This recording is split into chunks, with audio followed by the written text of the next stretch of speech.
Hey everybody, it's the Dynamite Show. Paul Fontaine, Jeff Hawkins. Better late than never, and it is completely my fault. For those of you listening on audio, you don't even know we're late, but for those on video, thank you for being patient. It was real life kicked in today, and we had a party. It was my oldest son and my youngest daughter's birthday both this week, so they decided to celebrate it today, when the one day a week when I actually have something to do at night. So, All right, what did you do? What no, do you have? we ordered pizza, cake, just Cool. had the family over. What are the cakes of choice for the kids? We Black Forest and then like a Toblerone kind of. Oh, Yeah, like it was a little tiny, like a small one. Yeah, I didn't actually have that one because I'm not a I fan am a of fan of Toblerone. the ice cream cake. I don't know Okay. why. I haven't had one in Yeah. ages, but I've always liked those. I'm not a My big birthday cake guy. I'll usually like get a slice of pie. I live alone. I don't Yeah. need a cake, so I'll usually just get a slice of pie. There was a time when I lived on cake and potato chips, but that time is long gone. That's the Canadian diet, from what I used to no, literally, like I go buy a bag of potato chips and a small slab of Black Forest. I was never a Um, cake guy. oh, I don't I like the birthday Tre cake. Lachaise. I do like that. There are certain cakes I will eat, but I've just never been. I prefer pie to cake Okay. I would probably agree. Like I don't or there's just certain ice birthday cream. cakes I like, but most of them I don't. So it's very rare that I'll actually like a birthday cake. But there's Do there's you a know what Black Do you know what Forest. Carvel is? If I said No, that word, okay. So you don't no. know the magic of Fudgy the Whale or Cookie Puss. Mm-mm, Okay. no, no. But I do like a good pie. Pumpkin pie, um, Mm. poontang pie. No. I know. I'm mostly a fruit pie guy. I do like the occasional key lime pie. Okay. Or the grasshopper pie. The grasshopper pie is pretty good too. That's an ice cream Oh, pie. Miguel, dill pickle all the way. Pudding. Um, no, Oh chips. no, chips. Oh, Yeah, you what are your mean for chips of potato choice? chips? Yeah, yeah. That was back in the day. Now Son, it's you are in Canada and you're not eating all dressed all the time. no, What I is hate wrong with you. you? We've been through this. I Oh, don't we like. have because I got Yeah, Kevin Ely a box of them. but my favorite is Parmesan garlic. Parmesan I garlic's love tasty. those are great. The Old Dutch, the kettle chips. Oh, Mm. beautiful, beautiful. So all this was way more exciting than the show tonight. Cheddar and sour cream is actually my Yeah, Ruffles, yes, is my go-to yes, for the most yeah, I part. like that. And actually, we have a brand up here in Canada called Covered Bridge, and I what I'll sometimes do is I'll order like 8 boxes of chips, like I'm a store, and so they'll deliver 8 boxes of like 12 bags of chips, full size bags, and I throw them in the storage room, and that's my chips for a year. I'll pull out Keebler, one of these bags and I eat them for a week. yeah, So Keebler used to have these chips, and you'll occasionally see them in some like faraway vending machine called tater skins or oh tato yeah, skins. yeah. The And I the loved those things. the Those things were Idaho fantastic. the Idaho ones, yeah. I've had those when I've come down states. Not a big sour cream and bacon guy, Jason. Sour cream and bacon sounds Yeah, tasty. I just don't think I we have that here. That I must be a will you thing. have it if Ketchup, it's I like. I there. like the ketchup chips Ketchup's from good. Canada. Yeah, Old Dutch, Old Dutch. A bad ketchup chip is really bad. The Pringles ketchup are bad. But Yes, yeah, but the I Ruffles were always good to me. not bad, not bad. Yeah, we're trying to avoid actually talking about this show. Um, and And it's not because we didn't like oh, it. absolutely not, Miguel. I can't stand jalapeno, but I know a lot of people do like them. A lot of Jalapeno people kettle do. chips. Yeah, just not a big spice guy. I So was, and now okay, it's now I've aged. my It's a little kids tougher love on me. my kids love these ones. They make the Old Dutch makes them, and they're really good. Before we get into Dynamite, and now that we're done talking about chips, Mm. we got to talk about Do, do, do, do, Shane do. O'Mac. Here Sorry. comes the money. No, I was doing the theme from Chips, but go ahead. Oh, okay. Here comes the money. No.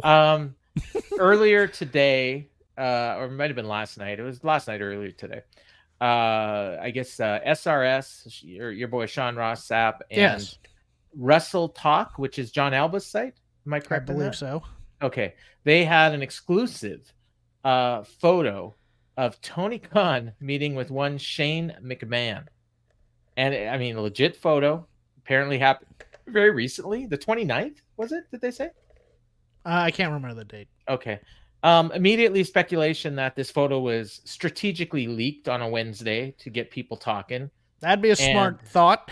Continue. Yeah, Sean insists that it was not a leak. And Brian Alvarez on Wrestling Observer Radio or Wrestling Observer Live went and said he believes it was a leak. I don't believe that Sean. I don't believe Brian was aware of what Sean had said. So it's not like he was deliberately contradicting Sean. This was his thoughts. And what did Sean say? Sean said that would be wrong. Now, I believe he's referring to the fact that it was a leak, but he was kind of vague in his response, so I'm not sure. All right, get the information out of the way so we can find talk about this. your tweet here. Yeah, just okay. Somebody posted this picture. The one where I'm like just I'll retweet no, thank it. You. We're not allowed. I don't know. I'm gonna repost this picture, but it's actually a clip from the Dynamite show, and it is your hand up and like I have both my hands up. The other one's on the other thing. Yeah, it's like nope, not gonna do it. Yeah, no mas. Okay, so let's recklessly speculate. Since that's something Sean took from me, reckless speculation. Sure. Number one, leak. You want to know why? Because they're looking directly at the camera. It's not like somebody either had the worst hidden camera in the world, or they had their phone out and they were doing something. Mercedes claimed that she leaked it. Okay. Then she I don't think she did. I think she was joking. But I will put it to you this way. I don't see a lot of value in Shane McMahon. I think it could be just as little as maybe Shane is going to be part of whatever ceremony they're doing at Allin if Danielson wins the title, since their careers have been intricately linked. Yeah, they were co-GMs of SmackDown, weren't they? Yes, I believe so. And then here's the other thing too.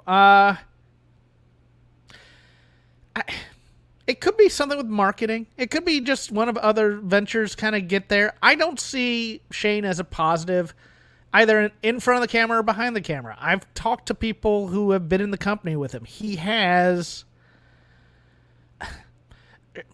Here's how it was kind of put to me. And I talked to a couple people about this because I was going through my messages back in the day when he was in the company. Shane McMahon's the kind of guy who has one really good idea, and then he thinks his other ideas are great too. And then he wants to do them all. And you just kind of have to, look, Shane, let's quit while you're ahead. You had one good idea type of a thing for creative type of a thing.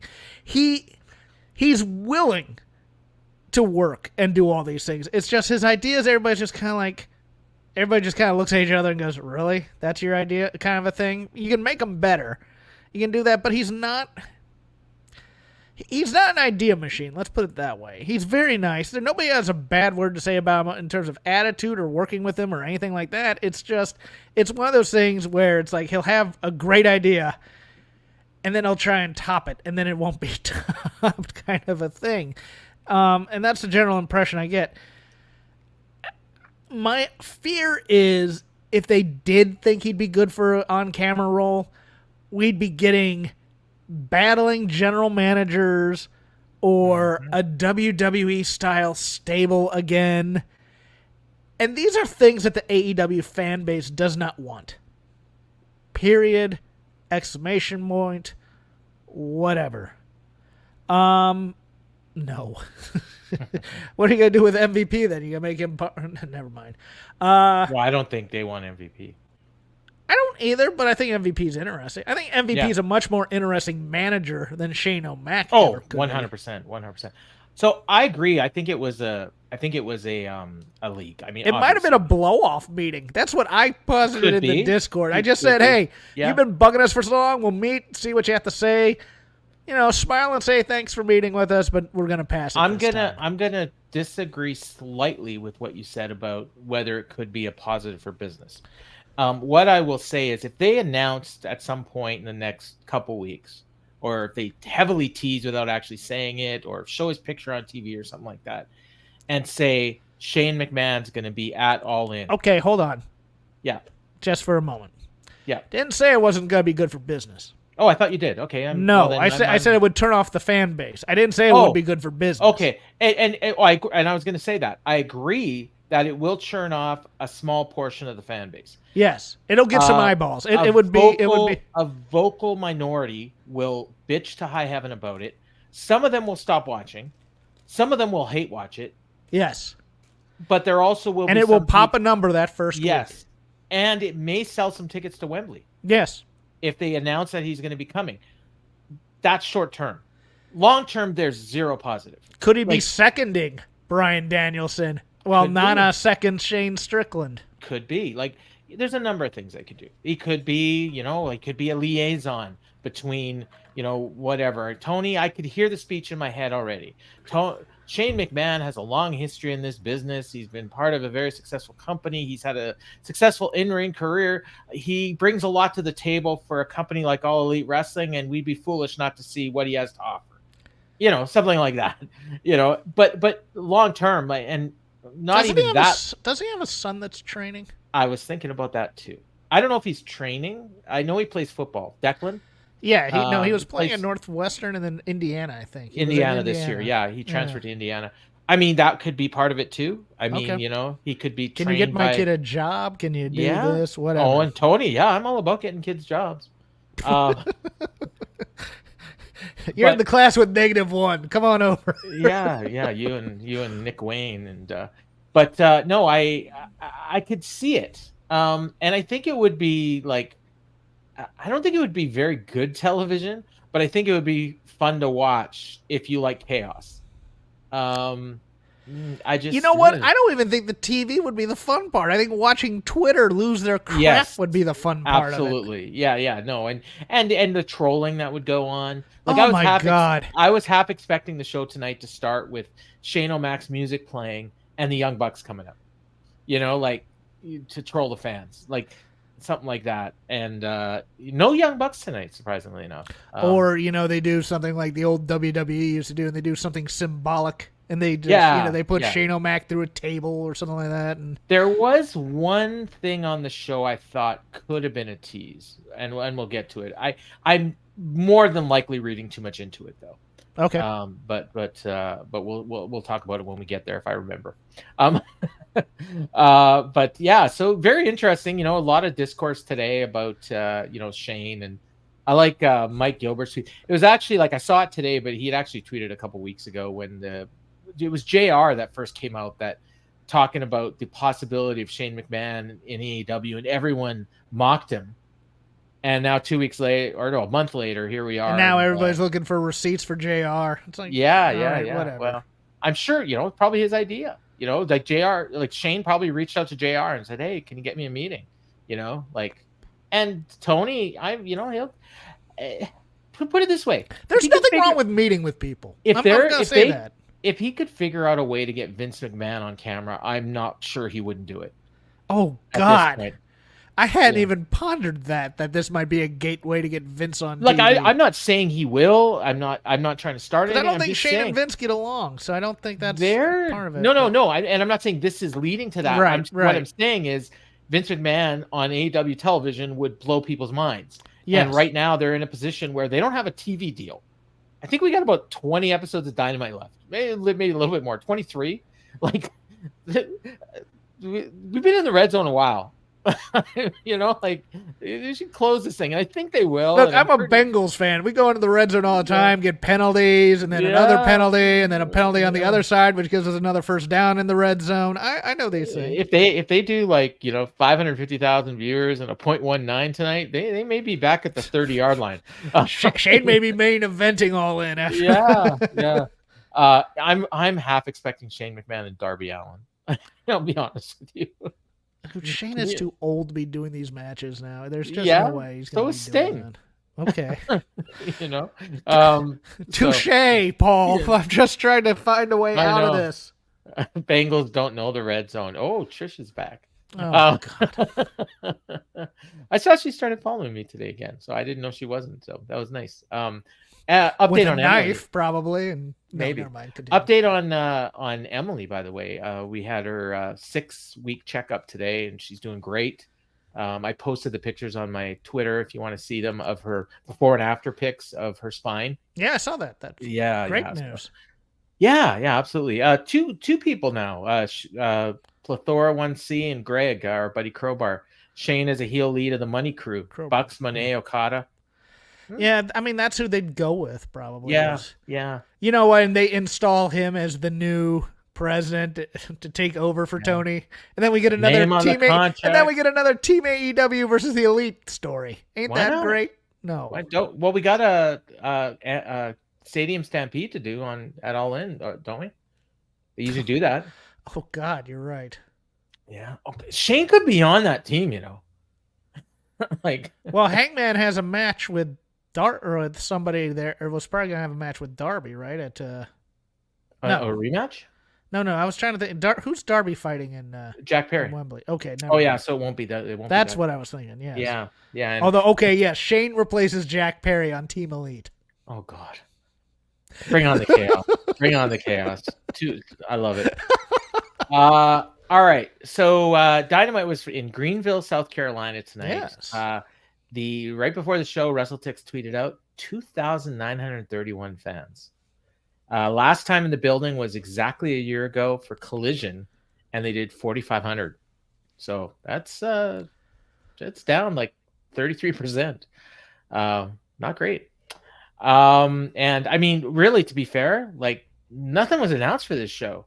I mean, they announced Ospreay and Murder Hawk was announced, I think, on Saturday or Friday. And Hangman and Darby, I think, might have been announced on Saturday, but nobody watched those shows. No. So as of last week, the only match that had been announced was Willow and Kris Statlander. That's it. Yes. In a title eliminator match. So not even a title match. So that's literally all that was announced ahead of time. Because anything from last week's show to this week's show, I don't count it. Okay. You know, it's too late. It's too late. Like, I agree. Yeah, Look, I'm not disagreeing with you, but these are points I've been bringing up since I started this show. You're in LA, right? Yes. If they're coming to LA next week, by this time, you've already made up your mind whether you're going next week or not. Yeah, you're not deciding on Tuesday. Oh, maybe I'll go to the show tomorrow.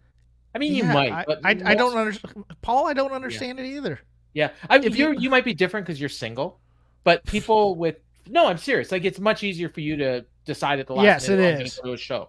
Whereas, people with families, like, they got to make these plans. Yes, people like to plan. It's one of those things where Tony is single and Tony doesn't care, so Tony does crap on the fly. Yeah, and it's not going to cut it. And I mean, there was some star power on this show, and we'll talk about it. But I mean, I don't know, man. This show, okay. Let's get to the log line of this show. This show was perfectly fine. Okay. But it wasn't bad, but it wasn't good either. That's the thing. It was there. It was a show that existed. And it built up a couple of things. Okay. And there was one awesome segment. And honestly, and that'll make them a lot of money. And I mean, so if you want to have one takeaway from this show, and it was probably at the peak of what their audience is going to be for the show, other than the opening.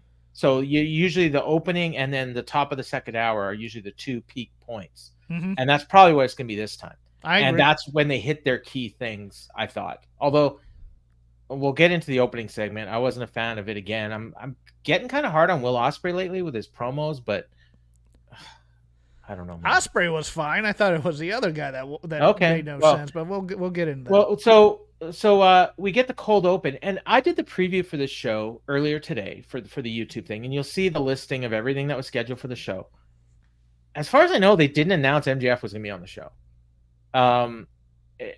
And he obviously kicked it off. And I mean, if you're watching every week, MJF's going to be there, but he wasn't one of the things that was advertised. And he comes out and he does his old speech. He's making fun of South Carolina, not really part of America, which is the exact same thing he said last week, wherever they were. I was born in South Carolina. Oh, he said he defeated the redcoat terrorist Will Ospreay and brought the gold home. And on Sunday, August 25th at Wembley, he's going to be a one-man militia walking into enemy territories, and he's going to beat him again. This spawned USA chants for the heel here. And he asked the people to show him respect and rise for the American hero. And before they get a chance to do that, which they probably would have, Will Ospreay's music hits, and he chased MJF out of the ring. And so when the music starts, I hit the fast forward 30 seconds button like I always do. And by the time that 30 seconds was up, MJF was like at the top of the ramp and Will was in the ring. So no, this is a good bailout. Will didn't pose. Will just went right down to the ring. MJF took a powder. Yeah, no, it was perfect, but it was quick. Like I actually rewound it because I didn't want to miss anything. Because usually I'm not missing anything when people do an entrance. So he got to Mike and he says, "Max, do yourself a favor and keep running. After what you said about my family, I'm going to put you through pain you can't imagine." Okay, I'm going to pause here. He says this. MJF said this stuff last week.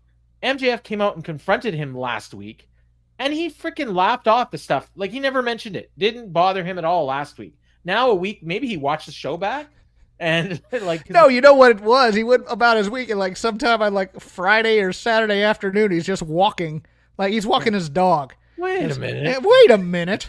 Yeah, kind of like me last week. Talk about my family. Kind of like when you insulted Canada last week, and it took me a second to beat his ass. That's what I'm gonna do. Although, to be fair, someone's probably going to point this out to me in the Discord. He was driving to the arena, and so maybe he missed MJF's line about his grandma. Well, he was concentrating on the road because we drive on the opposite side. Yeah, right. Marvez was telling him jokes. So, anyways, he says, "Last time I hold on, do you think Alex Marvez knows a joke?"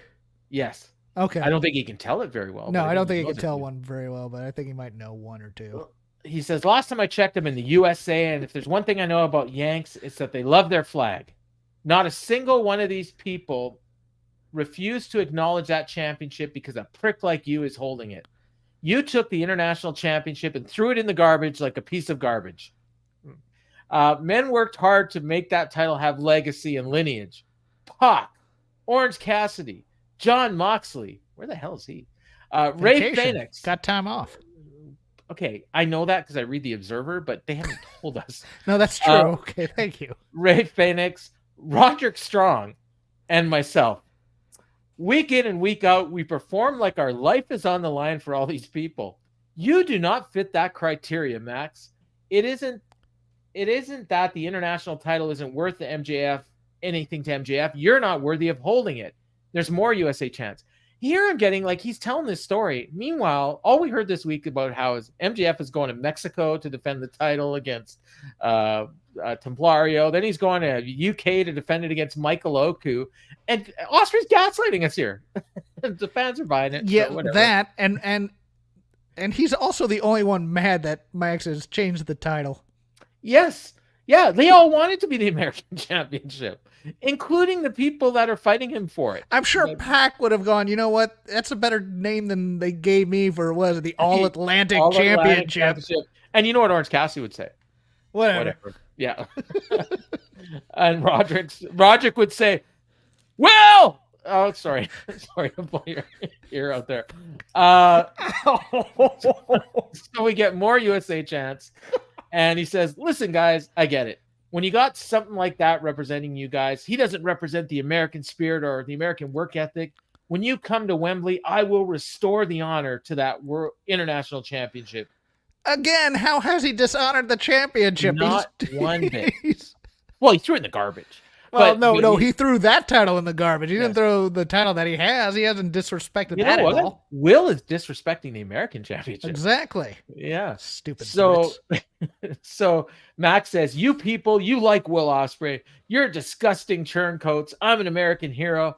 I won't stand in there and cut promos like you. I'm going to annihilate you like your crooked teeth countrymen. You ain't going to make it to Wembley, bruv. Because tonight in South Carolina, everybody dies." And that was the cue for Lance Archer's music. And and that was the promo. And it was weird, man. A little, but I liked it. I mean, overall it was good. Will's telling us a story they're not telling us, though. That's that, and you're right on that a little bit. But at least he's... But these South Carolina fans are stupid, and they bought it. Well, look, they got Clemson down there. They are kind of dumb. It's an excuse to get Will out there to say bruv a couple times. And MJF, too. And MJF, yeah. I mean, it was fine. It was nothing to write home about, but it was fine. It was... Somebody else said it in here. Perfectly cromulent? No. It was basically same old shit. I don't know where... Look, yeah... MJF has regressed, and he's continuing to regress back into he's just MJF from before he ever left. Now he's Miz with a cuss word. Oh, well, it's Kyle Driver here said the MJF game that feels lazy. I guess I read it that. Is a little lazy. I'll give him that, but it works too. So it's one of those weird things.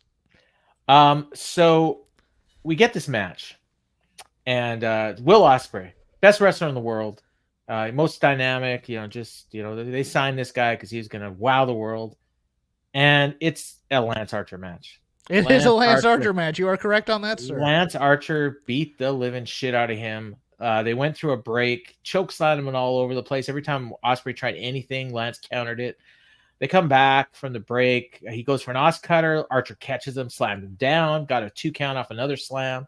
Crowd starts singing the Ospreay song, but it's not very many of them. Excalibur said that MJF's words about Will's grandma last week are still hurting him. They're going back to that. Archer stomped him and grinded him out. Taz at this point, speaking of gaslighting us, tells us that MJF is paying off Archer, even though they never once even hinted at this. I think he said he's probably there's probably some payoff. Yeah, because he's done that before. Yes. And I mean, that would be a great story if that's what they were doing. I honestly, they probably should have done that. Yeah. But they didn't. No. Anyways, Ospreay hits a Spanish fly. That got a 2 count. Went for the hidden blade, but Archer just took his head off with a lariat.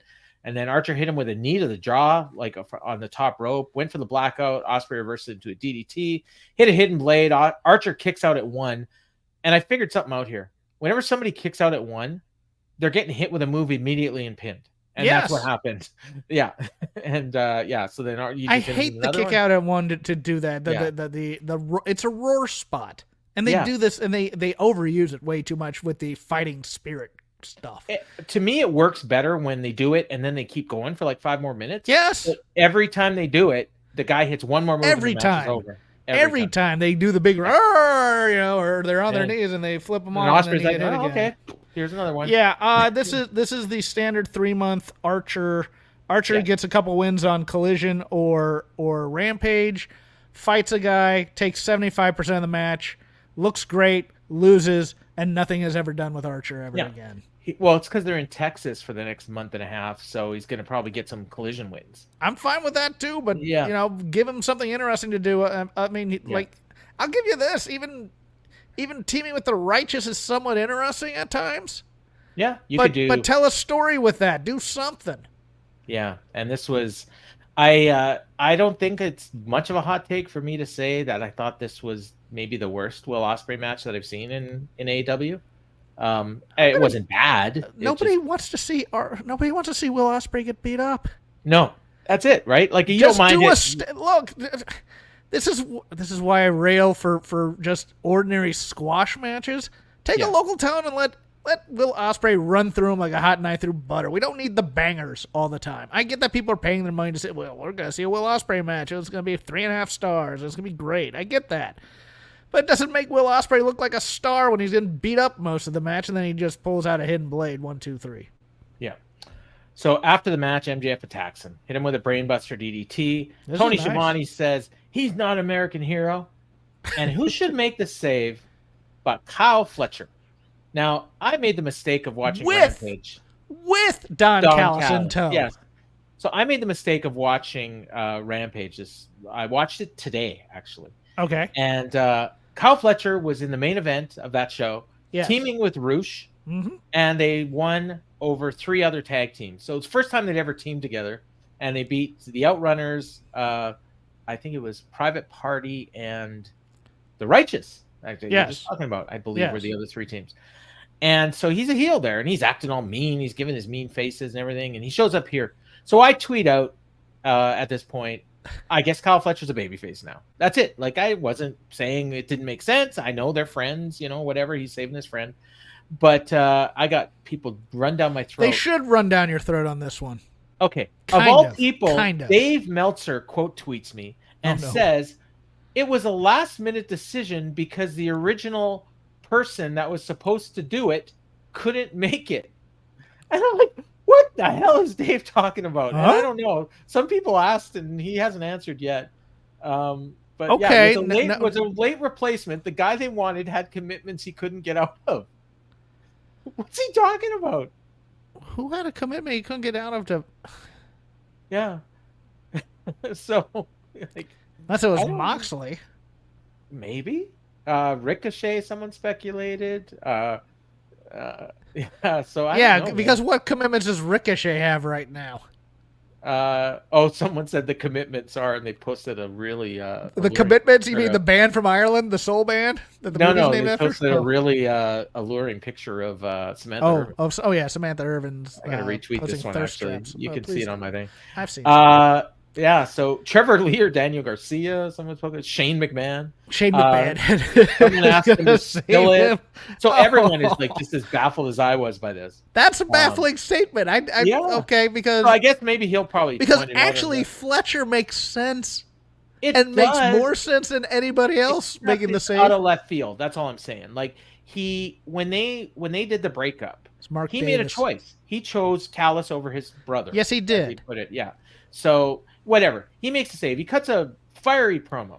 He says, by the way, Fletcher's outfit here was ridiculous.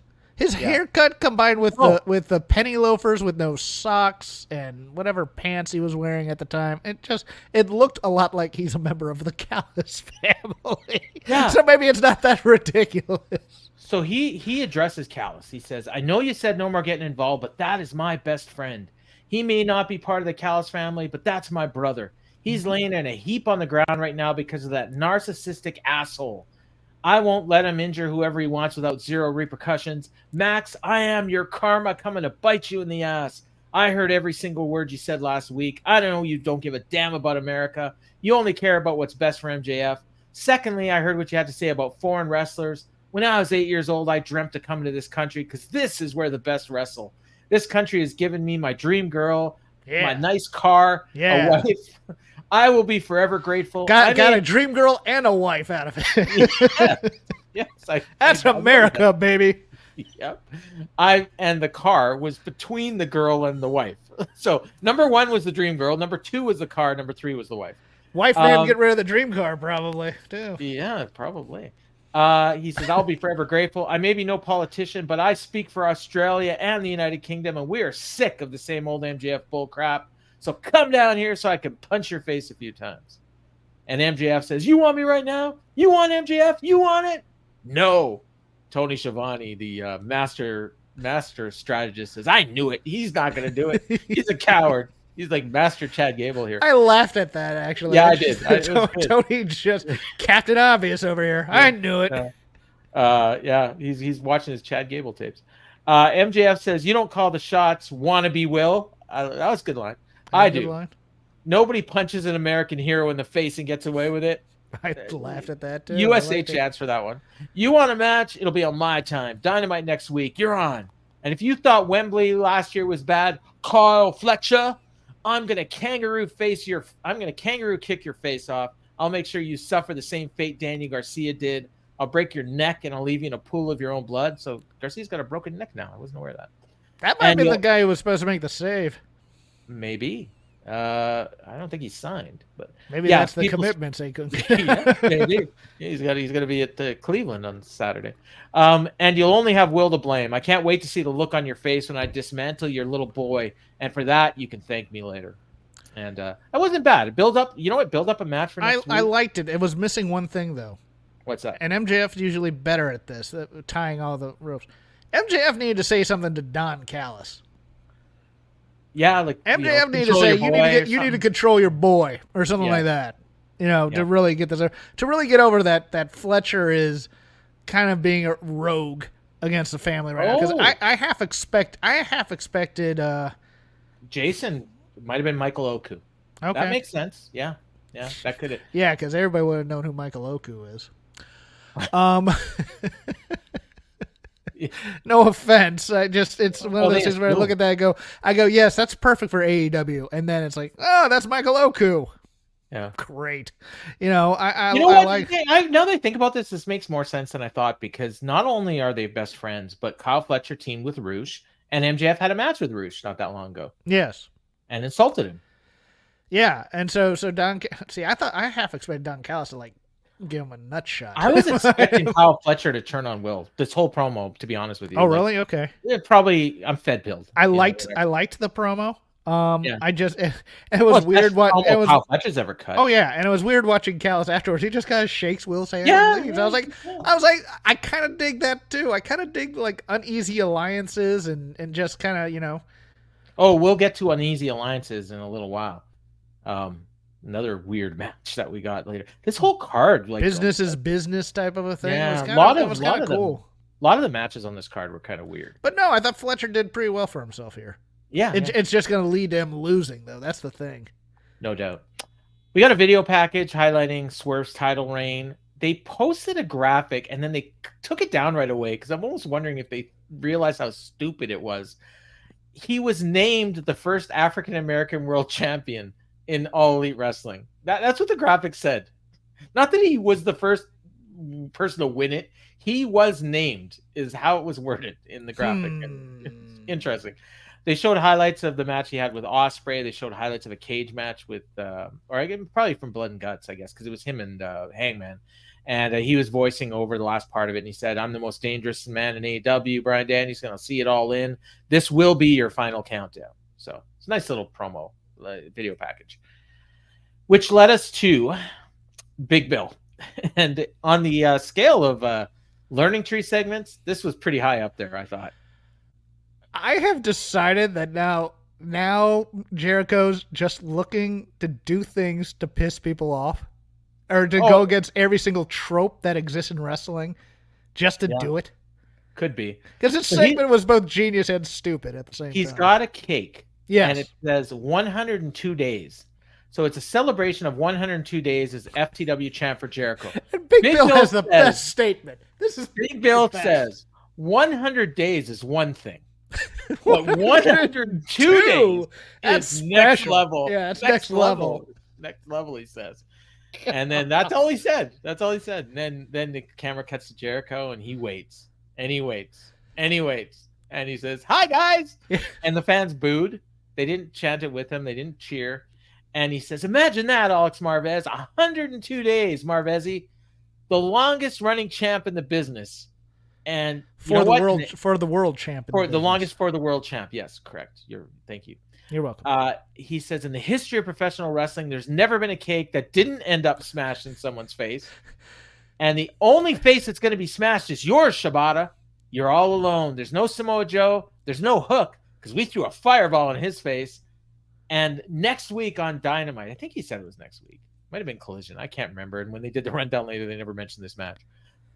"The Bad Apple will take you out, Shibata. So you need to mind your own business. And next week, I'm your business." And Bill gave the cake to Marvez. I thought for sure he was going to smash it in his face. And he just, "No, here's the cake." And tells him to have a bite. So he puts his finger in it, takes a little bite. And then and he says, "Not too bad." Brian. Oh no, you missed the Brian Keith. Brian Keith told him to eat the cake. Oh yeah. He went like this, like to push it up into his face, and then he stopped. And if you respect Chris Jericho, you'll eat some of the cake. Yeah, and he ate it, and he said, "Oh, not bad." And that was it. No smash cake. I was both disappointed and amazed. This was to tweak Jim Cornette, I think. Yeah, and in some ways, because Cornette's the guy who was behind most of these cake segments in, I think, both Mid-South and Memphis. Don't quote me on the Memphis part, but I know he did these a few times in Mid-South, and I know he did this in Smokey, and I know he did this in WCW. He was the big guy with the cake where it would get smashed and whatever. It's too bad we didn't have more time on this show because we could have had a couple segments with Marvez sitting at the table eating his cake and having like Jericho randomly show up. I don't even want segments. I just want him in the background of segments eating the cake. And then having someone come up like Brian Keith, like as if they're going to push his face into it and then stopping and not doing it. And the whole show, you get like 3 or 4 of them and he never gets his head put in the cake. But this whole segment is a blue ball by Jericho because he takes that unnecessary long dramatic pause before he does the "Hey guys" thing. He's just pissing us off now, and I'm kind of appreciating it for what it is. Turning a corner on this. I hate to say it because it's unrepentantly stupid, and I dig the unrepentant stupidity of it. Yeah. Yeah. I'm all for unrepentant I've now stupidity. been trying to think of other segments Yeah. that people do. Like he's gonna bring like a kid in, and he's gonna just let him win like $100 or something instead of like kicking a ball yeah, away like, from him or oh, something. I'll, if you can do this, I'll give you like, $100, and then he just does it. And then he just does it, and then he lets the kid go and gives him the $100. And Brian Keith, you better thank Chris Jericho. You better respect this $100. Yeah. And then in 20 years, people are gonna play this when you're Jericho's now looking through old Bill Watts Mid-South tapes for these types of segments to do, just to yeah. So yeah, that was all right, and that brought us to Kris Statlander and Willow Nightingale, big time grudge match here for the CMLL Women's Title an eliminator match for the CMLL Women's Title. Yes.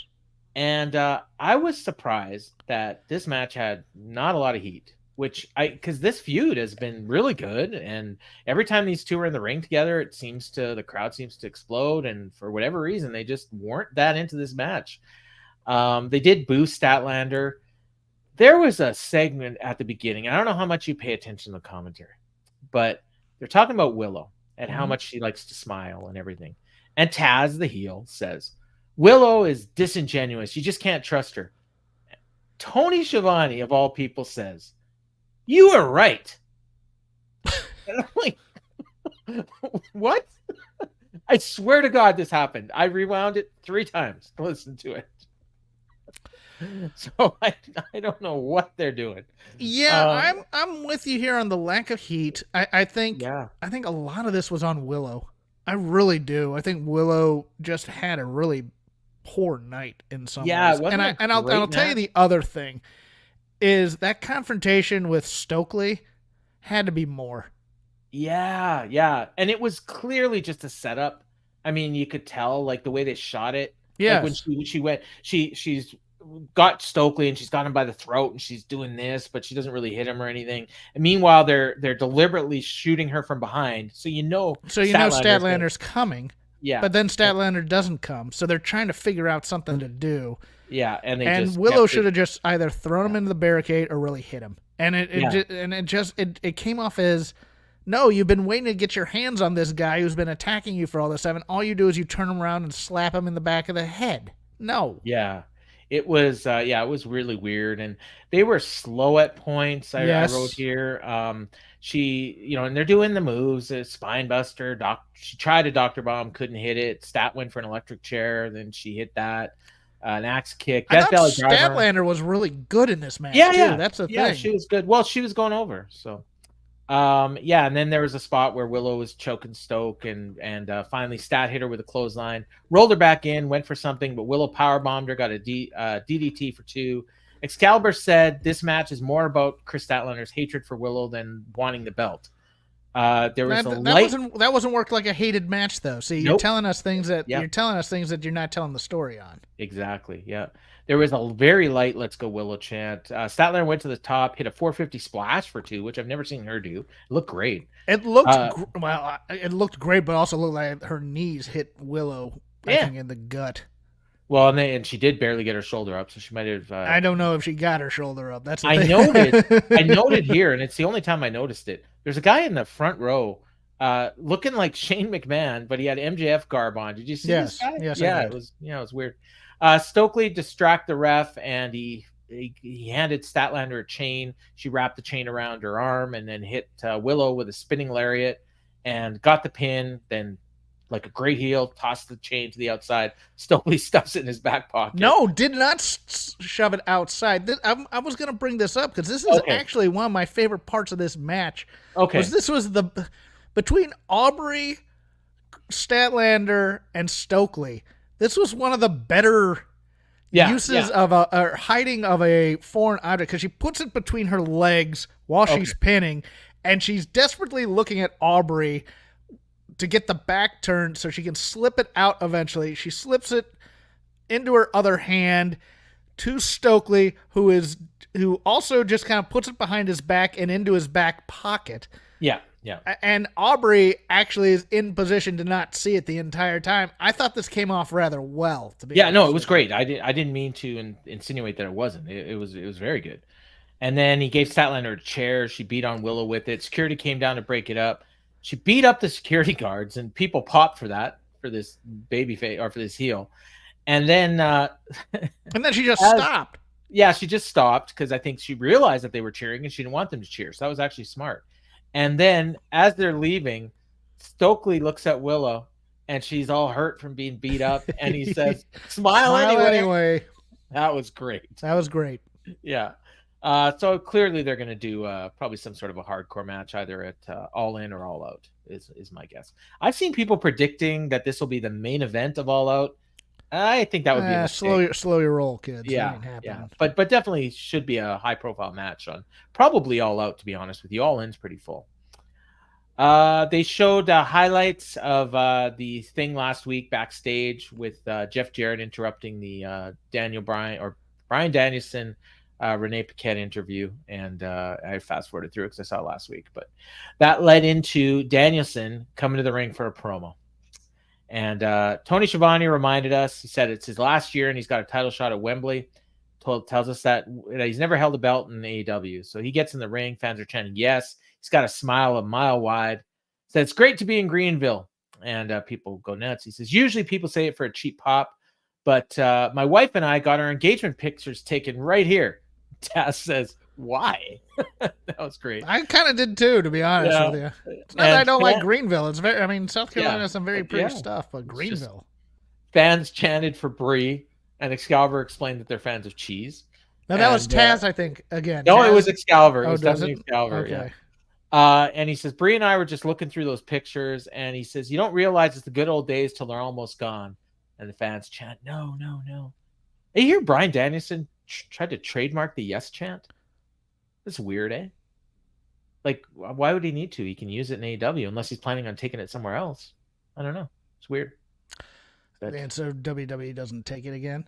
Oh, maybe, yeah. But I didn't think you could trademark a chant. What happened? I didn't think he could because Diego Sanchez. Exactly. Deal. Yeah, I guess he didn't trademark it. Anyways, it says tonight we're here to talk about two things: present and promises. And I was like, we were getting a repeat of the Britt Baker promo, but definitely wasn't that. He says, I've been very lucky in my career. I was forced to retire. It was all taken away. But since I came back, I've been able to be present. I was able to know and be present in the good old days.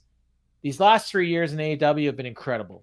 Funnest time in my career. Tonight, before I came out here, I was able to be present behind that curtain. When I came out here, I was able to be present while you chanted yes. And he pointed to goosebumps on his arm like The Rock. And fans chant, thank you, Bryan. And he smiles again and he says, there's just some moments I'll never understand. Thank you for that. And he says, from that moment, I was able to be present. Now, let's talk about promises. I promised my daughter that when she was 7, I'd stop wrestling full time. I promised my family with AEW that my contract with AEW would be the last one I ever signed. Well, that contract ends tomorrow. So this is the first we've heard of this, although if you're following on social media, you knew this. So he's without a contract, even though he's fighting for the world title at Wembley.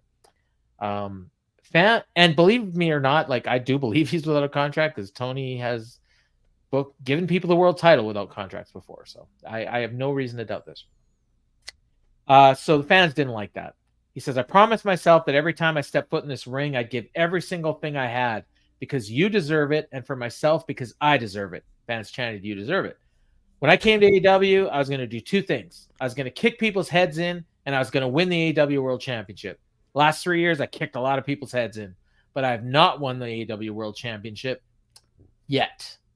Now, this is probably my last shot. No, it is my last shot. AEW's biggest show of the year at Wembley Stadium at All In. Doctors are telling me I shouldn't wrestle. Family doesn't want me to wrestle.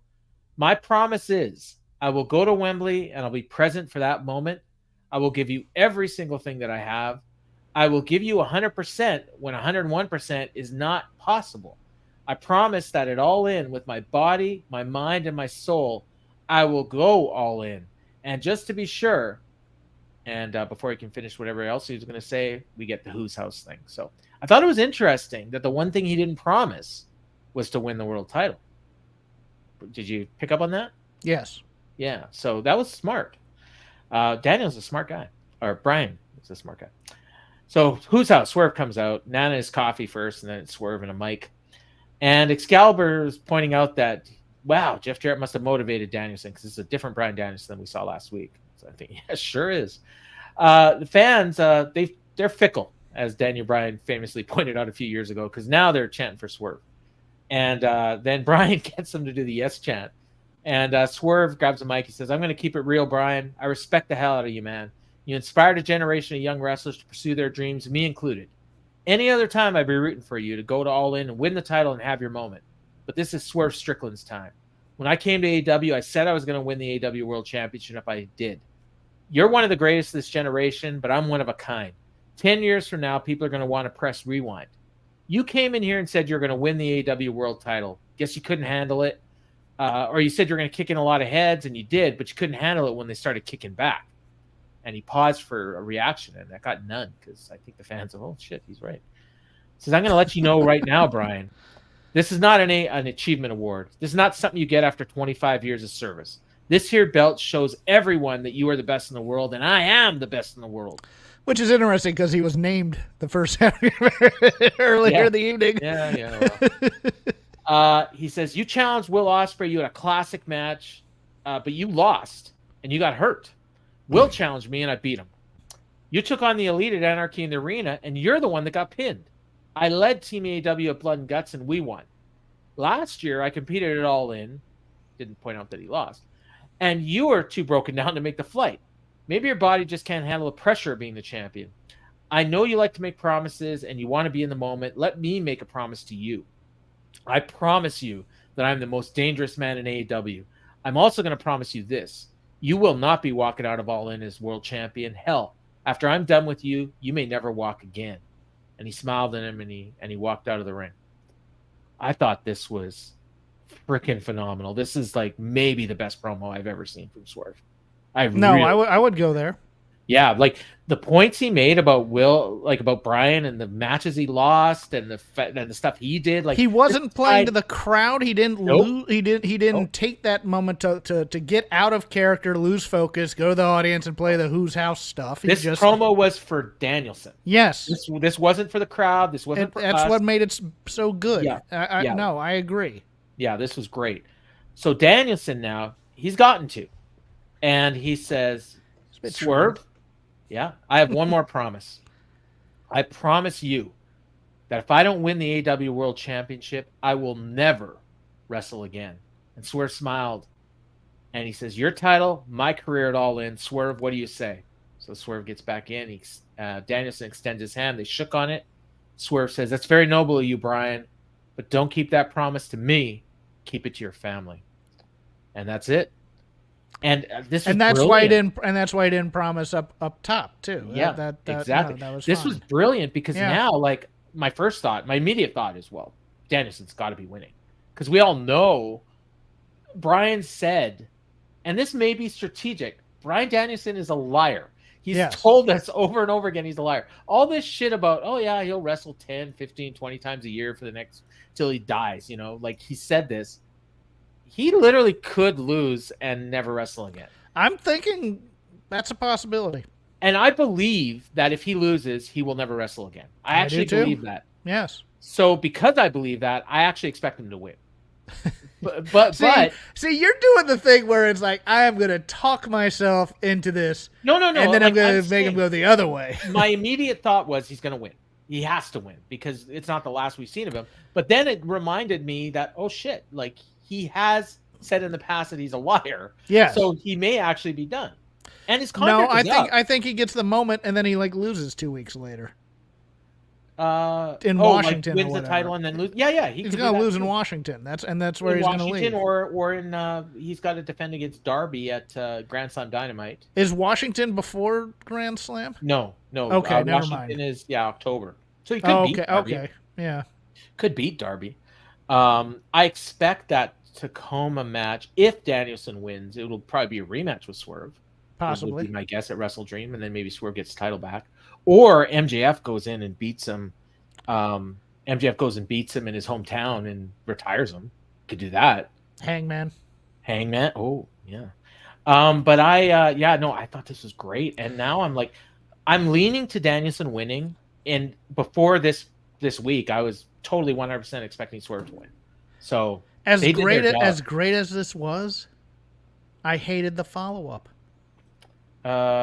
Which? Oh, yes, with Jarrett. Yes. Oh my God, yeah. So they go backstage, and Danielson's just blowing off Jarrett, and Excalibur's already told us that. Oh, Jarrett must have motivated him, and he's like, "You want to see if I'm all in? Well, you wrestle me next week, and you'll find out if I'm all in." So now next week, why is Danielson being a jerk all of a sudden? I don't know. I mean, see, that's what I didn't get. I was like, okay, it's like cool, whatever. But now Danielson is cranky, and he's going to be the heel in the match when he went out there basically to be the babyface. He turned himself babyface again because you never know with this Blackpool Combat Club, and he does that, and then Swerve, he puts his career on the line, and he goes backstage and he's mad about it. So he chews out Jarrett, who's been nothing but supportive of him. Except Jarrett and Lethal and Singh and Karen and Sanjay, they're all heels.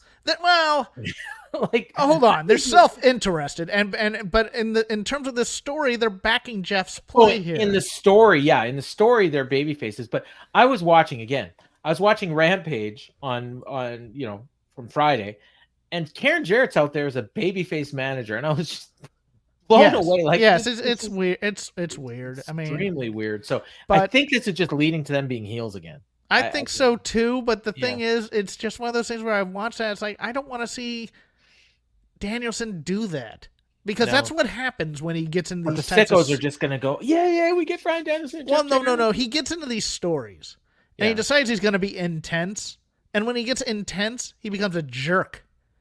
And I don't want to see Bryan Danielson be a jerk in his run up to All In. And that's what this was. He's probably going to take it out on Jarrett, too, in that match. And it's like, no, that's not what we want to see here. We want to see the old gunman, in one. Or we're going to see Hangman come in and that's possible, both of them out. Yeah, because Hangman's unhinged. Because after tonight, he's going to be even more unhinged. So, I think he comes out and just because remember, he did that in the Battle Royal on Friday, too. Yeah, that's right. Okay, so they're going to save it that way, but still didn't make any sense for Danielson to jump down Jarrett's throat like that. True, yeah. So you brought up earlier uneasy alliances, and that leads us to our next match, which was the conglomeration. And unfortunately, we did not get a Briscoe promo this week. Orange Cassidy, Tomohiro Ishii, and Mark Briscoe. Okay, that's a team. There are three. That's an uneasy alliance. No, that's a great alliance. Three-fourths of a great trio. This is a main event 605 match.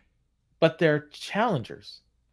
Roosh is part of the Don Callis family. Yes. Although you wouldn't know it.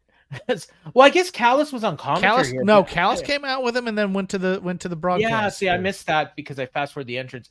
I heard Callis on commentary very late in the match. But during the match, like most of the match, it was just the other guys just, wowing at the moves. And we're going to talk about this match in a second. But, and then Roderick Strong from the Undisputed Kingdom. Right. And Mortos, who everyone assumed was there to eat the pin.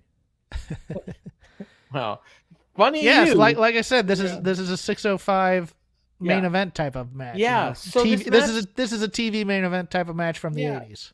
So this match starts, and it's Orange Cassidy and Mortos, and they're doing a bunch of stuff. Crowd loves it. He's doing Orange Cassidy's he's a matador, and Mortos, of course, the former Black Taurus is a bull, and they're doing these spots, and Taz claims that Orange Cassidy's stealing his spots. That's all fun. And then all of a sudden, randomly, Mortos is gone, Orange is gone. Now it's Ishii in there, and him and Mortos are squaring off, and then next thing you know, it's Roosh and Ishii. And these guys are just randomly, one will leave and one will come in. I'm thinking, oh, maybe it's Lucha Rules, where you don't need a tag. You just, replace. Because they were literally they do a couple spots, one guy would leave. You know what this felt like? It felt like Tony going, okay, let's see if I can build some singles matches out of this. Let's see how people react. Oh, yeah. I wanted to see, set pieces. I wanted to see Roosh and Mark Briscoe. I want to see Roosh and Ishii now. Yeah, I really do. I want to see Ishii and Mortos. After this, Orange Cassidy and Mortos would be fun. So we're getting all these spots, but nobody's tagging. There's all this stuff. So we do all this through the break, or into the break. They come back from the break. Now there's people on the outside, and Orange Cassidy's trying to make a hot tag, and okay, we're back to rules again. So Mortos and Roosh are double teaming Orange Cassidy, and they're talking about a legal man. So okay, it's not Lucha Rules. So Orange Cassidy made the hot tag to Briscoe. He goes wild on Rush and Mortos. And then Rush did a dive to the outside, took out 3 guys, including his own partner. And that's when they brought up, this uneasy alliance between these 3 heels. So at this point, I figured, okay, the 3 heels are going to end up brawling with each other, and the baby faces are going to win. That's how this match is going to end. And then we get back. We're Strong and Ishii are in the ring. Roderick Strong out of nowhere just hits a Tiger Driver out of nowhere. The move that so devastating. Will Ospreay is never going to use it again, and it's a transition move here. Everybody's getting Tiger Drivers. I now. know. Didn't Deanna use one or something? No. In the I think was it Aminata that used it in the maybe in Ring of Honor. One of the women used it in the Ring of Honor paper. You're right. It was actually decent. Yeah, no, it was good, but it's just like nobody should be doing a Tiger Driver. I'm still kind of amazed at that Diamante Layla Hirsch hardcore match. Oh yeah, well, the AEW Women's Hardcore division that I dream about is coming. If you saw the one the week before that they did on Ring of Honor, TV, you'd be even more amazed because it was not good at all. No, and it was a hardcore I did match. see that one. Yeah. Oh, you did? Okay, so this was it was way better. I did watch the ROH pay-per-view. I was exhausted at the end of it. If that had been a 2-night pay-per-view, it might have been my favorite 2 shows of the year. But all those matches in one night, it's too much. It's like having a big meal that you just ate too much and you're sick afterwards. Anyways, so yeah, then they just did the spots where every single guy comes in, does their move, out, in, out, in. Briscoe tried to hit the J Driller, and Rush headbutted him. And then Mortos just pinned Mark Briscoe, and that was it. The Ring of Honor World Champion pinned in the middle of the ring in a 6-man. The booking of Mark Briscoe just confounds me. Is that the right word? Use of the word confound? Yes, that is, because it's very confusing that you got pinned. But remember, Ring of Honor titles don't matter on AEW television. No, I know. I don't even know if they mentioned he was the Ring of Honor World Champion. But maybe we're getting Mortos and Mark Briscoe for the Ring of Honor title. Yeah. Yeah. I mean, that makes sense. Mortos has been winning matches, and he won a match on the Ring of Honor pay-per-view. No, that's great. It was just I wasn't expecting it. I was expecting Mortos to lose because I don't think we've ever seen him win in AEW. So no, we haven't. But he's over, and hey, good for him. That's great. And Callis liked the match. I thought it was just a fun showcase. It was like 8 million other matches we've seen in AEW. It was every party match that has a conglomeration in it. Speaking of party matches, did you see the party match on NXT? But with the women? Yes. Oh my God. Like I was blown away. Like, not that it was like a match of the year or anything like that, but I don't think I've ever seen the women have a party match like that. You see it with guys all the time, but I've never seen it with women. I want to see it in AEW now. I want to see it wasn't bad. No, but it was fun. Like that was the thing. Like, yeah. So anyways, Kingdom came in to congratulate Roddy, and Callis said he loved it when a plan comes together. So I'm guessing he's probably recruiting Mortos. And then Kyle O'Reilly came in to check on his teammates. I don't know if you caught this, but he's got Briscoe and Orange Cassidy's out there. Kyle and Orange are got smiles on their faces a mile wide while they're tending to Briscoe, who's trying to sell that he just got beat up. It was really weird, almost like they didn't know the camera was on them. I think that's probably the thing. Yeah. And Briscoe probably said something funny. Yeah, maybe. Yeah, or just, whatever. They I can't believe I got hurt like this. Or Kyle's probably like, that was a hell of a match, dude. Yeah. Yeah. And Mark's like, shut up, the camera. Kyle, sell you dope. Yeah, exactly. So we go backstage. This segment. The Acclaimed and Daddy Ass. So Billy says, get ready. Everyone load the family up. Strap your seatbelts up. We're coming to Collision. And then Max Caster, who I think these guys, this may have been their heel turn. I'm coming to the conclusion that everybody in the Acclaimed is turning heel. Yeah. Maybe not Daddy. Yeah, maybe he hasn't figured it out yet. But he says, right now we're live from the Mid-Atlantic. The best wrestler alive, the MVP of Blood and Guts. I'm like, what is he talking about? And keep in mind, I haven't seen Collision yet, which I understand he cut almost the same promo here. He cut the same promo on Collision. He says, we're looking for FTR in their home territory, but they're not here because they're frightened of the Blood and Guts MVP, the best wrestler alive. You're scared of the Acclaimed. The Acclaimed love the Carolinas. The Southern hospitality is great. I want to be welcomed by Dax and Cash, who said, I'm not a serious wrestler. I think maybe you're not serious wrestlers because you didn't show up to get your ass whooped by the best wrestler alive. Like, I don't know what the hell he's talking about. Then Bowen says, you didn't show up and man up about what you said. And at this point, I'm like, okay, are they like legit? Like, is this like Tony's mad they didn't show up to a booking? Like, is that what happened here? Like, I have no idea. But the funny thing is, then I'm wondering, like, is Collision taped this week? But no, they're doing their residency. No, I think FTR was on Collision with the Acclaimed or something, or they called out the Acclaimed or something like that. Yeah. So he says, the Scissor King and the best wrestler alive are going to come to you. Okay, so this was the point where I thought everybody's turning heel, because before, when he was calling himself the best wrestler alive, Bones would kind of throw him a look, and I thought they were going to split up. But now he's bought into Max Caster being the best wrestler alive. And he's changed his look a little bit too to look more. He no longer has the porn stash. He kind of has like a thin goatee going on. Yeah. So it's and he says, so will you show up? I know Dallas will show up because everyone loves the Acclaimed. It's time to nut up or shut up. And I mean, it's a good promo. I thought, like, as long as you accept the fact that they're heels, like. What if they turn on Billy Gunn here so that Billy can join his sons in the Bang Bang Gang? Because they turned babyface. Yeah. It's weird, and I think they're probably going to lose to FTR and lose their title shot at Wembley. Would be my guess. I think it's going to be a three-way. Well, I guess if they Acclaimed are heels, that might work, because like I think they're actually. I might get into them as heels. It's weird now that they're, now that I figured out that they're heels, it's kind of cool. They used to be heels. This isn't their first rodeo. Yeah. No. Then we get, this was advertised, Renee Paquette sit-down interview with Mariah May. This is a waste of time is what this was. Well, yes and no. And I'll explain why once I recap everything here. Okay. Because my first reaction was exactly the same as you. That, like, I don't know what exactly was accomplished here. It was, okay. You get to it. I'll give my opinion afterwards. She said, I said all I need to say already, but ask your questions. And Renee says, we want an explanation. So she says, well, what more do I have to say?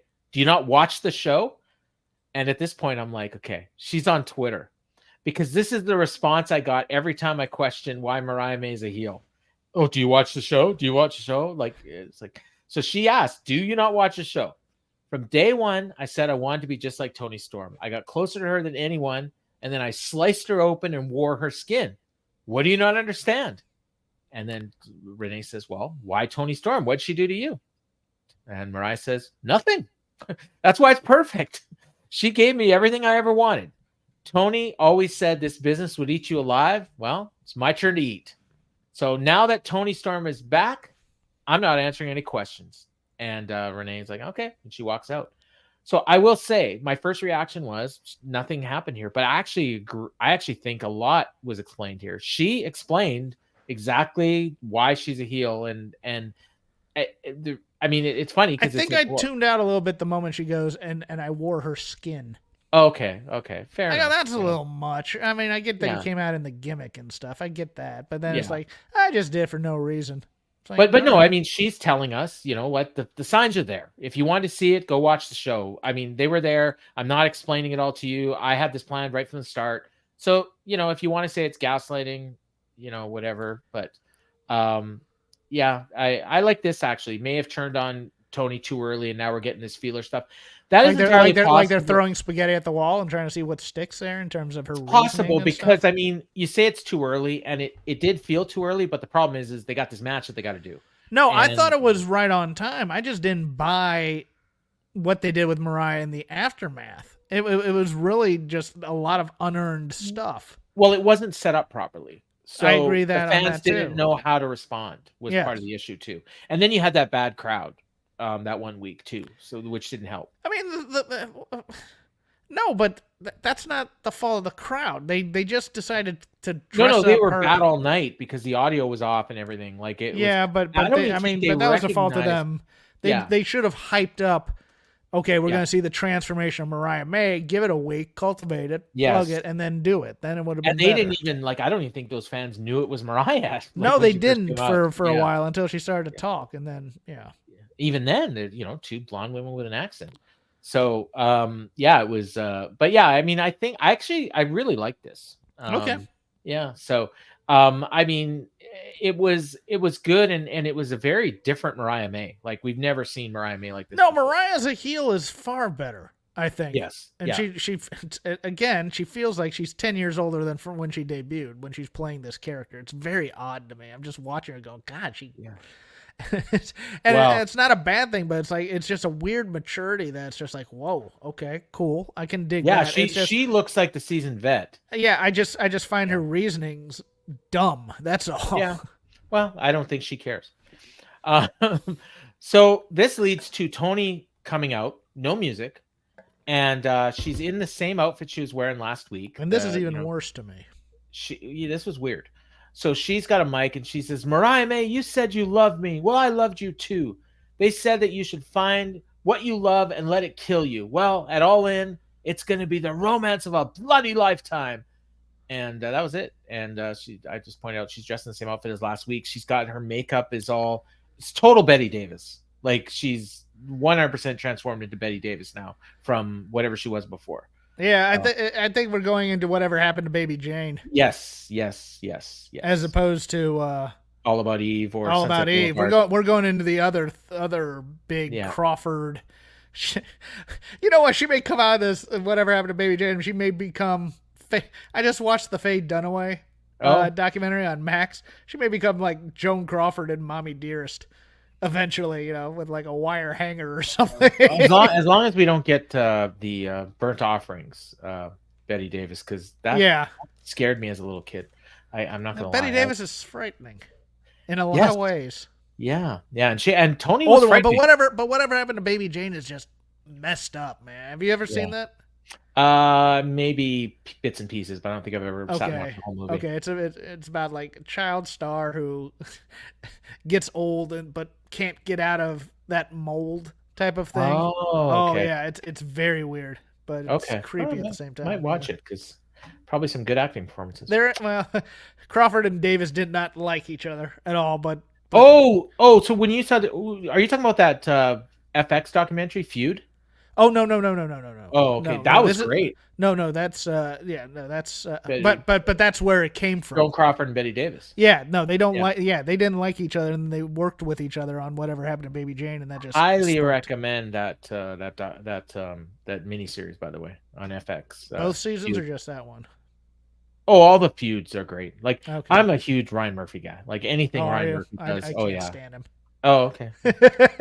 I don't know but I kind of wanted to watch the one about Truman Capote, but nevertheless. Oh, I really like that one too. Although I will say it takes about 3-4 episodes to get into it. Yeah, Davis and Crawford did not get along. Davis and Faye Dunaway did not get along when they worked together either, which was also ironic. But yeah. All right, so that led to another women's match here. That's your old Hollywood update from the 1940s by Jeff Hawkins. Thank you. Yes. Also recommend Hollywood on Netflix. A good short run series.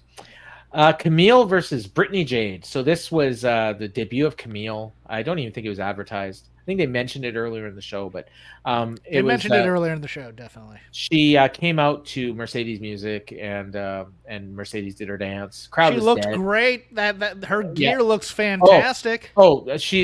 She's a star already. One match, she's a star. She's the Brick House, Camille, and she just squashed this poor Brittany Jade jobber.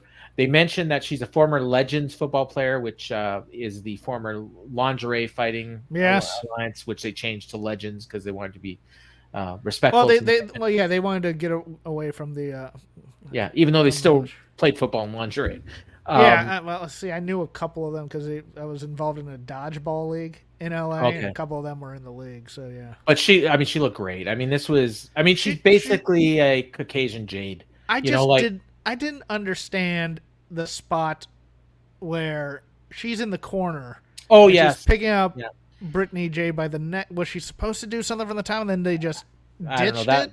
Brittany should not have fought back at all. No, I agree. It was murder death. The first few moments, I'm like, this match is perfect. 10-10, no notes, and then they decided to have a little bit of a struggle there. Yeah. So it was good. I mean, she looked great, and then Mercedes cut a promo, and she's in high heels again, so she's almost as tall as Camille. A bit. And she says, "Greenville, please say hello to your CEO," and no reaction to this. Please welcome the newest member of the Money Corporation. So that was my slight tease. I thought maybe this is where we're teasing Shane because it was money, but probably not. So she says Camille. And she introduces Camille, and she tossed the jobber out of the ring, and she says, "You can see why we call her the Brick House. For weeks, I've been victimized by Britt Baker." We get DMD chants. "You know what? I've tried to turn the other cheek. I've tried to be diplomatic, but she took it too far. She's obsessed with me. And who isn't obsessed with the CEO? Now, Britt, you may have gotten your match at All In, but your actions got you suspended by my EVPs."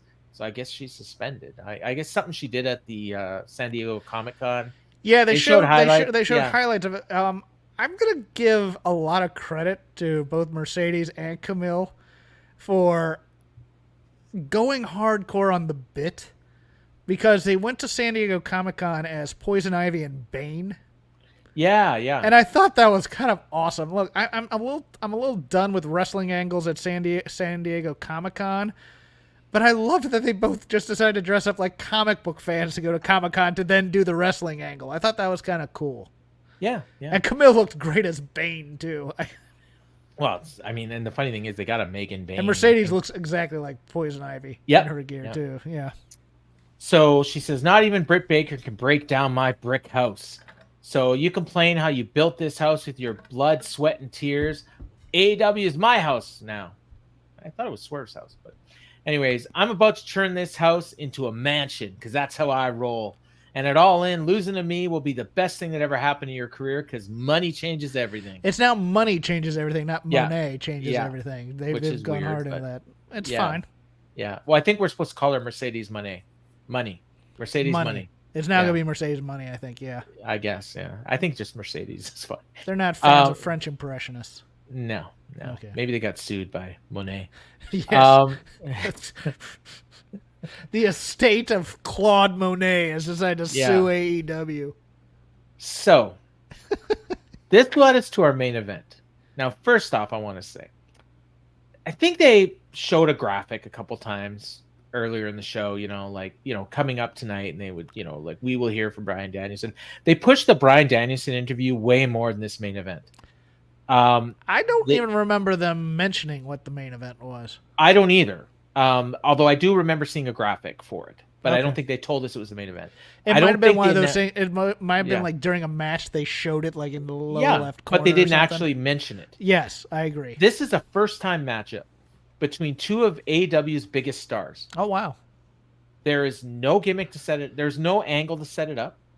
There was no nothing hype on Collision. as a first-time thing. Yeah. Well, I think when it was announced, they announced it on Twitter. No, but it should have been throughout the show. Yes, and there should have been interviews. A hard sell. Yeah. There should have been an angle to set it up, something, but nothing. No, they just Hangman's music hits, he does his entrance. Darby's music hits, he does his entrance. Oh, okay, these two are wrestling. Great. So the match starts. And immediately we got "Let's Go Darby" and "Cowboy Shit" dueling chants. Not super loud, but they were chanting. People don't want to give up the ghost on cheering for Hangman, even though he has and Excalibur explained later that he's from Virginia, and that's pretty close to South Carolina, so there may be some hometown stuff going on here. Well, they also pushed on... Didn't they push on commentary that he's a man on a mission about his family and stuff, and you're just they were okay. I was so confused by this. They're talking about these kids in the front row, and he's torn because he doesn't want to hurt Darby in front of these kids. And I'm like, okay, they never show these kids on camera. And they're not telling that story either. Not at all. So I was baffled by this. But that said, before you get into the match, you get into this match in Totem, I'm gonna lay out. I'm gonna let you give all the details for it. Okay. Darby Allin is one of those guys where you're going to get that match where he just gets his ass beat with various plunder over and over again. But in the beginning of this match, I'm watching him going, he really does do a lot of graceful aerial stuff and overuses the plunder sometimes. Yes. Because that arm drag he did off the top rope, that is so pretty. That he does. And I've been watching Darby since I was at the Evolve show where he got his contract after the tryout. Oh, wow. Okay. That was during Mania weekend in Dallas. that time, and he did the body bag spot there during the show, where I think Ethan Page throws him out of the ring in a body bag and just lands with. Oh yeah, I remember that. Yeah. He did on TV before too, but I mean, I think he did it at the Evolve Brody Super King Show. did it to him, right? Yeah. But yeah, I watch and go, man, I would really like to see a Darby Allin match without the hardcore stuff. Just to do, because like again, I'm watching that arm check. I go, man, that was pretty. Darby and Will Ospreay would probably have a great match. Yeah. So Please, now you can go through the match. Okay, so immediately, right at the beginning, Darby went for a coffin drop to the outside. Hangman moved. Darby landed on the floor. Hangman grabs a chair. I thought at this point it might be no DQ. I don't know if they mentioned that it was no DQ. And the ref is not trying to get the chair away from him. Did they mention it was no DQ? Because I never got that handle of. Because if it was no DQ, then why is Bryce trying to stop Hangman from using a chair? Well, he wasn't trying to stop. That's my whole point. All he was telling him was you can't win it on the outside. You got to go to the ring. So he wasn't even trying to get the chair away. It felt like he was trying to stop him from using the chair. But I don't think it was a no DQ match. So I'm not exactly sure. Like Bryce is yelling at him like, you win the match because Excalibur did it's a main event match. He's giving him some leeway. Yeah, so Hangman just tells him, shut up or I'll beat your ass again. And Excalibur points out that he got suspended for putting his hands on Bryce before. And then while he's arguing with Bryce, that allowed Darby to take control, and he hit him with a stunner on the cage. So he climbs to the top of the tunnel, and he did a coffin drop onto Hangman. Now, keep in mind, this is very early in the match. They hadn't even gone to commercial yet, and they would end up doing 2 commercial breaks. So this is like, 2 minutes into a 15-minute match, and fans chant holy shit, and they go to break. They come back, and now they're in the ring, and Hangman's in control now. So it's completely this coffin drop. It's like it didn't even happen. And he's swinging Darby around with a chokehold. And Tony Schiavone at this point points out that he's got 2 title matches coming up. He's got the world or the TNT title shot at Wembley, which he won last week in the Blood and Guts. And he points out that he has a world title match at Grand Slam. Now, at this point, I don't even think they had told us that he won that Royal Rampage last week. They had not. They should have done a recap at the top of the show for all these things, and they didn't. Yeah. No, and then like later on in the match, they did point out that he had won the Royal Rampage. But at this point, like if you didn't watch Rampage, which not a lot of people did, no, you have no idea what they're talking about. But, unless you follow it on Twitter. But whatever. More dueling chants, and this is where Excalibur pointed out that Hangman's from Virginia because he's trying to explain like these fans should be booing him. What's going on? And then all of a sudden, 9 minutes left in the show, the lights go out. Virginia's not that close to South Carolina. Well, I was wondering that. I know, it's just weird. So the lights go out, and we can see the ref in the ring. We can't see him. Like they're literally out. Like we can see the ring. And they're out for like a good 15 seconds. And the announcers are, well, we don't know what's going on. It's the same sell they do when the House of Black are coming out or when there's going to be a debut or whatever. Except in those cases, it's pitch black. I thought for sure it was some sort of House of Black tease. Yes. Later. And then Tony Schiavone, when the lights come back on, he says, I thought someone was going to come up from under the ring, which is what we were all thinking. So God bless him. But it was not. Maybe that person had travel issues too, and couldn't. It was just, you know what? I'm gonna piss people off, but I had an argument in the Discord this week about whether or not AEW was the big leagues, and I'm sorry, but this was Bush League. The lights don't go out during a WWE show. Josh Nason did point out to me that one time this happened in UFC. It just happened, and whatever. He was at the show, and that's why he remembered it. But there's one big league. I mean, it's the WWE. That's not to say AEW isn't a big league. It's just not the big league. That's all. That's all I'm saying. But anyway, lights went out. They came back on, and they were brawling on the outside, and then crowd's dead. I mean, this is where I'm pointing out, like, these are 2 of the biggest stars. They've never fought each other, and this crowd is not reacting to hardly anything. And this is where he finally told us that he won the Royal Rampage. Darby tried a crossbody, but Hangman caught him and slammed him into the ring post and then onto the apron. Then he hit him with 3 straight power bombs onto the apron. Then he picked him up and he looked at the ring steps, which were kind of seated in the middle of the ramp. And he hit him with a fall-away slam and just threw him hard into the top of the stairs. Landed back first on this. And actually the fans pop for this. And then we go to commercial and we come back in and Hangman's in control. Crowd's completely dead. Hangman picks up Darby, goes to the top rope, hits an avalanche fall away slam where he tossed Darby like from one corner of the ring to the other corner. Like he flew like, I don't know, 25 feet. Yes. And I'm thinking like this spot, if they had done hardly anything else in the rest of this match and Hangman had done this spot late in the match, this crowd would have gone insane. But they had just watched Darby do a coffin drop off the tunnel like 10 minutes earlier, and they didn't react to this the way they should have because I think they were just numb to everything. So Darby made his comeback. Fans are chanting, "This is awesome," very lightly. They're on the outside. Darby beats count. Then Hangman also made it in. Darby starts whipping him with a belt. Hit a shotgun drop kick. Darby hits a coffin splash back elbow and a code red for 2. And then he starts looking at the corner. And he goes for a coffin drop. Hangman caught him, put on a sleeper. Darby reversed into a pin. Darby went for the buckshot. Hangman took his head off with a lariat. And then he just starts beating on him. And here at this point, I think we're already into the overrun. Yes. Excalibur points out, oh, by the way, Collision's airing at 5 Eastern this week. Like, first time they mentioned it all night. And WWE is also airing their pre-show. Yeah, SummerSlam. 3 hours. SummerSlams. Everyone says they're doing it to counter program. Well, to 95% of the audience, they didn't even know Collision was airing at 5 Eastern until just now. But anyways. And nobody should be watching that pre-show. Nobody's watching watching 3 that hours pre-show. of nothing. No, there's nothing. So honestly, if you tune into the pre-show and you're going to be bored and probably, oh, what else is on? And you might find Collision. So it might actually work out better for AEW. So Hangman hits a powerbomb for 2. Excalibur said this is where he did the story about the kids at ringside and thinking about his own kids and what Swerve Strickland did to them. I'm like, what? So Hangman hits Darby with a deadeye. Then he hits another one, and Darby's dead. And Taz says, match is over, just cover him. And Hangman's just standing there, and he's taking his own sweet time, and he looks to the heavens, and then he goes to the outside, and then Excalibur's talking about the kids in the crowd again. And he's waiting, and he's waiting because he wants Darby to get up so he can hit his finisher, the buckshot. Darby takes forever. Finally gets up. Hangman goes to hit it. Darby collapses. And Hangman pulls him into the center of the ring, and he's going to just hit him with a lariat. But Darby reversed him and cradled it, and the match is over. And that's it. Pinned him.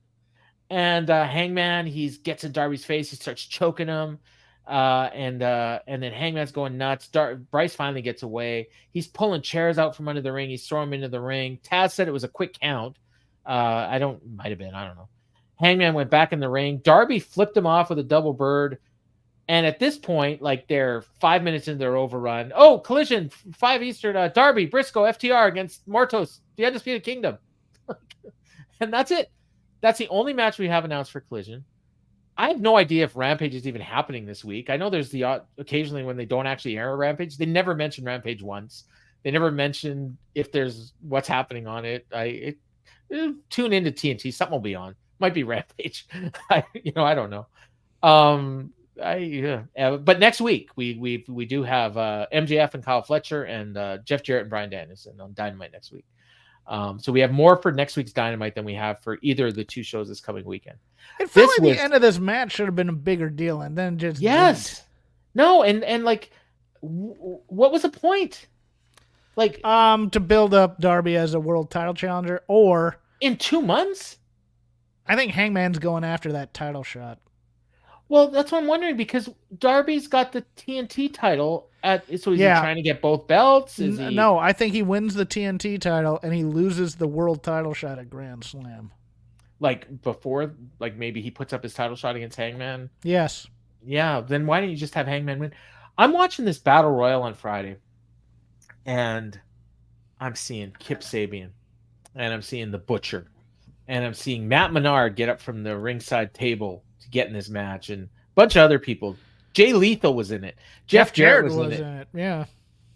And then we had Hangman show up, and I think, like, I remember last week when we were doing this show, and you had John from Memphis was there, and he was giving us commentary. Yes. I'll bet you the fans there thought Hangman was in the match. I'm mad at John. Why wasn't Hangman in the match? so that he could get heat by getting Jarrett out of it. Why wasn't Roosh in the match? I don't know. Why wasn't Kyle Fletcher in the match? Although now that makes no sense to get heat on Jarrett when Yes! Danielson is coming backstage and yelling at Jarrett. Why wasn't like Lance Archer in the match? Mortos, like we had a bunch of jobbers in this match. And well, you said Kris Statlander against a jobber. I go, that's Layla Gray, fool. I know. Yeah, I know. So it was weird, but so it's Darby's just getting a major push. Layla, who works for everybody now. It feels like she's everywhere. Hangman doesn't take a lot of pinfall losses. No. So for him to lose to Darby is a really big deal. Yes, and I liked when they got up and he immediately started bullying Bryce about the count. Yeah. I thought that was cool, but he blew it somebody himself. Somebody should come out and help celebrate with Darby or something. There's something off about it. Yeah, and then where was the Elite tonight? Like, we didn't see the Bucks, we didn't see Okada, Perry, none. Yeah, you know what? That feels like that kind of thing where it's like when the Horsemen and Dusty and company were feuding, it's like everybody starts coming down, becomes like a de facto, not necessarily a lumberjack match, but both sides are cheering for their guy type of a thing to make it a bigger deal. Yeah, I would have liked that, I think. Yeah, so you could have had, like, I don't know who. Darby doesn't really have any friends. Well, but Darby has some people from Anarchy in the ring. You could have had Briscoe. Briscoe. And maybe the Acclaimed. I don't know. Yeah, well, they're turning now, right? heel. FTR. Yeah. FTR, yeah. Any of those types of guys coming down and like just hitting the mat for him. But that was weird. And I mean, the match itself was, I guess it was good. Like I enjoyed it. I mean, Darby throws himself at guys, and it's amazing to me that his career has lasted this long. Well, yeah, he did a promo. He might be my favorite guy to watch in AEW, to be honest. Yeah, like when he's on, yeah. This match, it's not fun to watch when the crowd isn't as into it as you think they should be, and that was what this was to me. Like for a match involving two big, like this felt like this should have been like a pay-per-view match. Here's you know what that was? It's one of those things where it's like when Darby's out there, they're expecting him to go through tables and climb ladders and stuff. And when he's just doing the standard stuff. Other than jumping off that tunnel, which was really early in the match. Hardcore enough for me. Yeah, I mean, that should have been the finish, not, like 2 minutes into the match. I agree. Yeah. So that would, to me, was a little bit off. That's why they're out of it. They were like, you got to go bigger than that for the finish. They blew their load. Did. Yes. They blew their load early. Let's be respectful here. Yes. Well, yeah. This is actually a good point. Why didn't Adam get the police involved, or at least get HR involved when Short broke into his house? Moving to a different house instead did he? Is that what his whole personal issues was? Where he was off for a long time? I wonder. No, but they made that part of the story. Yeah, it's just weird. So anyways, that was Dynamite, and I guess next week we're going to have a show, and I swear to God, I have no idea if there's a Rampage this week. Like, I'm not even joking. Like, maybe there isn't. Like, I don't know. Last time this happened where they never mentioned Rampage, there was a show. So I imagine if you follow AEW on Twitter, they'll let you know whether or not there's an actual Rampage this week. So we're overtime. So we started late and we went overtime. So let's get our plugs in. Follow me at CrapGame13 on Elon Musk's X. I also do a show on the Voices of Wrestling podcasting network called Shake Them Ropes this week. Chris Novembrino and myself will be recording right after SummerSlam ends. So we'll get piping hot takes on that, in addition to thoughts on the Great American Bash Week 1 in NXT. I agree with you. Fallon Henley and JCJ carried that 6-woman party match, but it was a great party match. And then I got to pick something for Vader Club. It's probably going to be something from All Japan tag team in early 90s of some kind. And that will drop sometime Saturday night, Sunday morning, whenever Joe and Rich can get to it. Cool. And me, follow me at Paul A. Fontaine on X. For the next probably month, I'll be trying to catch up on all the wrestling I'm behind on. I'm just finished Rampage from Friday, so I have the G1 on Saturday, Collision, Battle of the Belts, G1 on Sunday, Bloodsport, G1 on Monday, and G1 today. That's what I still have to watch, and it's not slowing down. So follow my frustration as we try to get killed by Tony Khan and the rest of these sickos. So for Paul Ace Fontaine, for Jeff Hawkins. Thank you. I've been Paul Ace Fontaine. Yes. Yes. And this has been the Dynamite Show. Later.